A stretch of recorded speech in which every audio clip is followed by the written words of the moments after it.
States like these and their terrorist allies constitute an axis of evil, arming to threaten the peace of the world. These are barbaric people, servants of evil, the cult of evil. A monumental struggle of good versus evil. But good will prevail. Seit dem Zweiten Weltkrieg haben wir eine dramatische Eskalation amerikanischer Militärschläge erlebt. Entschieden und geplant wurden sie von einer kleinen politischen Elite in Washington, die meist von geopolitischen und wirtschaftlichen Interessen geleitet war. Diese wahren Hintergründe gelangten nur mit Hilfe von durchgesickerten Informationen an die Öffentlichkeit. Und das oft Jahre nachdem die Bomben gefallen und die überlebenden Soldaten nach Hause zurückgekehrt waren. Zu dem Zeitpunkt, als die Raketen abgeschossen und die Truppen ins Feld geschickt wurden, präsentierte man dem amerikanischen Volk bestenfalls Halbwahrheiten und verschwieg die wahren Gründe und Ausmaße der Militäraktionen. Immer wieder die gleiche Strategie. Manipulation statt Information. Propaganda statt Aufklärung.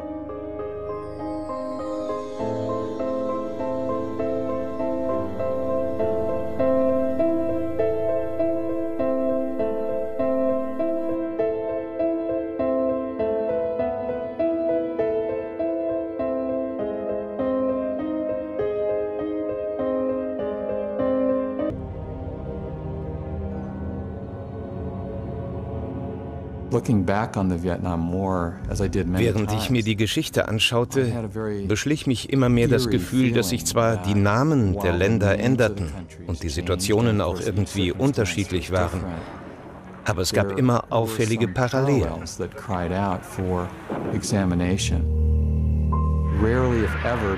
So gut wie nie fällt ein Krieg einfach so vom Himmel.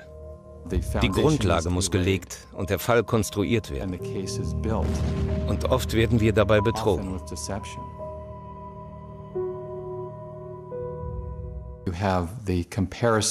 Da haben wir den Vergleich mit Hitler. We're dealing with Hitler revisited. Bin Laden and his terrorist allies have made their intentions as clear as Lenin and Hitler before them.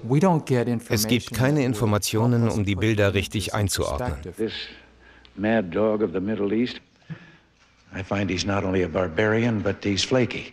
The drug-related, indicted dictator of Panama. Saddam Hussein is a homicidal dictator who is addicted to weapons of mass destruction.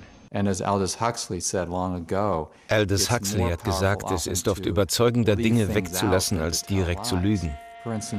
Oft hat die US-Regierung den Diktatoren, die sie stürzen will, vorher selbst an die Macht geholfen. Erwähnt man das also nicht, ist es eine effektive Form der Propaganda. Diese Art der Propaganda, verstärkt durch Appelle, die Angst schüren, ist Teil eines größeren Vorkriegsmusters. Man suggeriert, die USA wird nur im äußersten Fall zur Gewalt greifen. We still seek no wider war. The United States does not start fights. America does not seek conflict. I don't like to use military force. Our nation enters this conflict reluctantly. Widerwillig und nur mit dem hehren Ziel, Freiheit und Demokratie für die ganze Welt. We want nothing for ourselves, only that the people of South Vietnam be allowed to guide their own country in their own way. Die demokratische Rhetorik soll die Leute überzeugen, dass manchmal auch unangenehme Dinge getan werden müssen. So muss man im Namen der Demokratie auch schon mal andere Länder bombardieren. The United States has been engaged in an effort to stop the advance of communism in Central America by doing what we do best, by supporting democracy.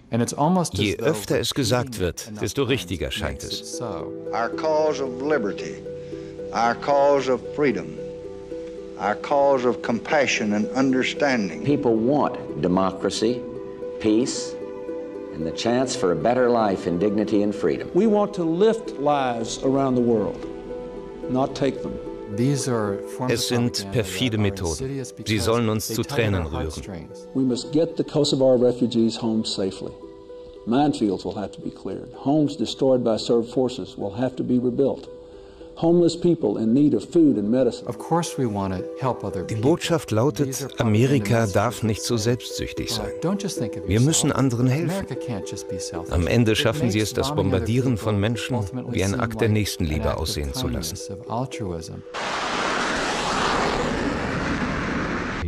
We maintain our strength in order to deter and defend against aggression, to preserve freedom and peace. No one, friend or foe, should doubt our desire for peace. The United States wants peace. We seek peace. We strive for peace. Alle Präsidenten der letzten 50 Jahre haben uns erzählt, dass sie keinen Krieg wollen. I pledged in my campaign for the presidency to end the war in a way that we could win the peace. I still think we ought to take the dice off now. I think to let brown people get around about 200,000 people. Well, no, I'd rather see some nuclear bomb if you got that ready. And that, I think, would just be too much.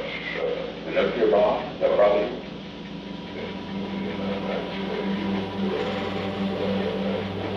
I just want you to think big, Henry, for Christ's sake.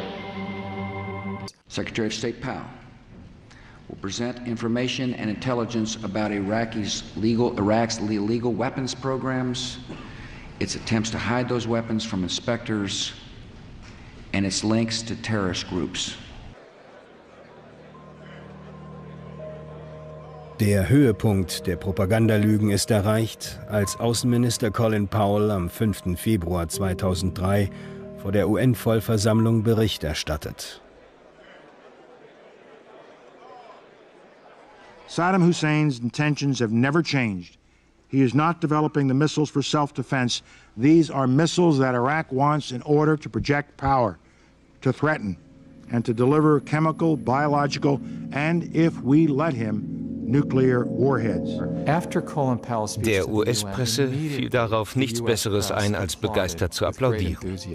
There's irrefutable, undeniable, incontrovertible evidence today. Colin Powell brilliantly delivered that smoking gun today. Colin Powell's outstanding today. I mean, it was lockstep. It was so compelling. I don't see how anybody at this point cannot support this effort. It was devastating. I mean, and overwhelming abundance of the evidence. Point after point after point. He just flooded the terrain with data. I think case is closed.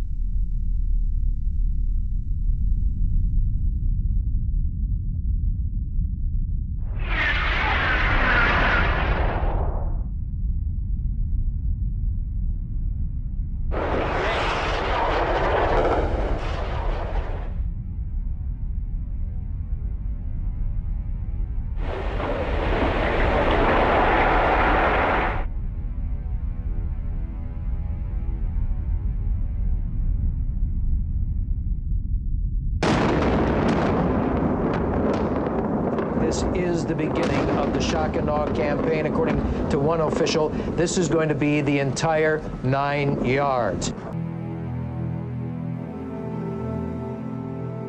Während der letzten 5 Jahrzehnte haben wir eine Reihe von militärischen Interventionen erlebt.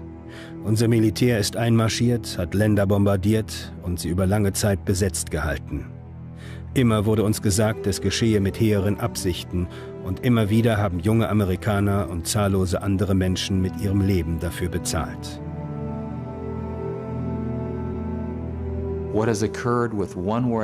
All das gilt auch heute noch. Die Dynamik ist immer dieselbe, bei der Besetzung des Iraks oder bei möglichen Zielen wie dem Iran. Und die Zukunft wird dasselbe bringen, wenn wir nicht begreifen, wie der Krieg in unsere Köpfe gepflanzt wird. Die Medien haben geglaubt und uns glauben gemacht, dass die Außenpolitik vom Präsidenten gemacht werden sollte. Dieser kluge Kopf im Oval Office hat alle Informationen. Er weiß mehr als wir. Das amerikanische Volk spielt keine besondere Rolle. Es hat nicht die Fähigkeit, mit so einer Situation umzugehen. Das gilt für den Vietnamkrieg, aber auch für spätere Konflikte.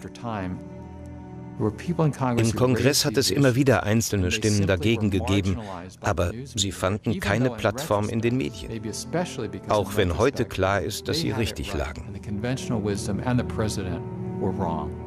However difficult this vote may be, some of us must urge the use of restraint.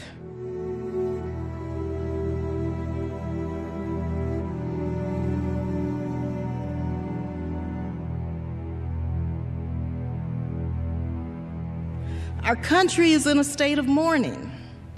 Some of us must say, let's step back for a moment. Let's just pause just for a minute.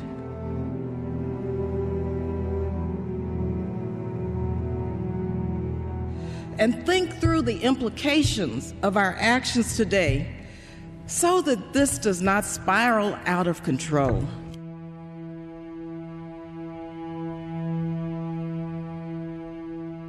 As we act, let us not become the evil that we deplore. Thank you, and I yield the balance of my time. Gentlewoman's time has expired. And this is a very common motif of history in the Es hat immer wieder Menschen gegeben, die als Außenseiter abgetan wurden, weil sie nicht mit dem Strom schwimmen wollten. Oft hat sich herausgestellt, dass sie als Einzige den historischen Moment richtig eingeschätzt haben. We gotta back our president. Since when? Do we have to back our president, or should we, when the president is proposing an unconstitutional act?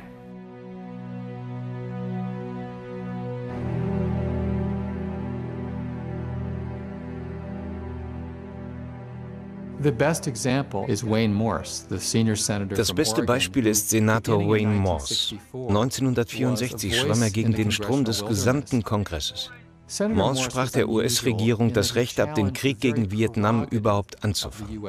Denn, so sagte er, es ist Sache des amerikanischen Volkes, über die Außenpolitik zu entscheiden. Senator, the Constitution gives to the President of the United States the sole responsibility for the conduct of foreign policy. Couldn't be more wrong. You couldn't make a more unsound legal statement than the one you have just made.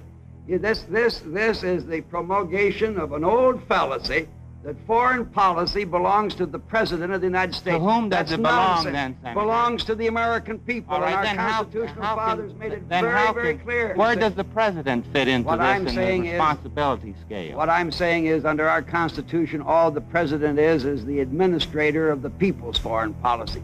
Those are his prerogatives. And I'm pleading that the American people be given the facts about foreign Senator, policy. That the American people cannot formulate and execute foreign policy? Why, you're a man of little faith in democracy if you make that kind of announcement. I have complete faith in the ability of the American people to follow the facts if you'll give them. It isn't and my a lack charge of against faith, my Senator. government is we're not giving the American people the facts. And that's a kind of faith in democracy. Dieses Vertrauen in die Demokratie ist in Washington nicht sehr verbreitet. Aber es ist eine gute Auslegung unserer Verfassung und eine gute Definition von Demokratie. Der bekannte amerikanische Journalist I.F. Stone hat einmal gesagt, dass alle Regierungen lügen und man ihnen nie glauben sollte. Stone meinte nicht, dass die Regierungen immer lügen. Aber wir sollten nie glauben, dass das, was eine Regierung uns sagt, automatisch wahr ist. Denn wir haben die Verantwortung, hinter die Fassade zu blicken. Wenn wir die Tricks durchschauen, mit denen man versucht, das Schlachten schön zu reden, dann hat der Wahnsinn des Militärs, wie Martin Luther King es nannte, keine Chance. Wenn wir erkennen, wie viel Leid das Blutbad bedeutet, können wir den Lauf der Dinge ändern. Aber die Suche nach der Wahrheit ist nicht leicht und braucht unsere ganze Hingabe. But it's not going to be easy, and it will require dedication to searching for truth.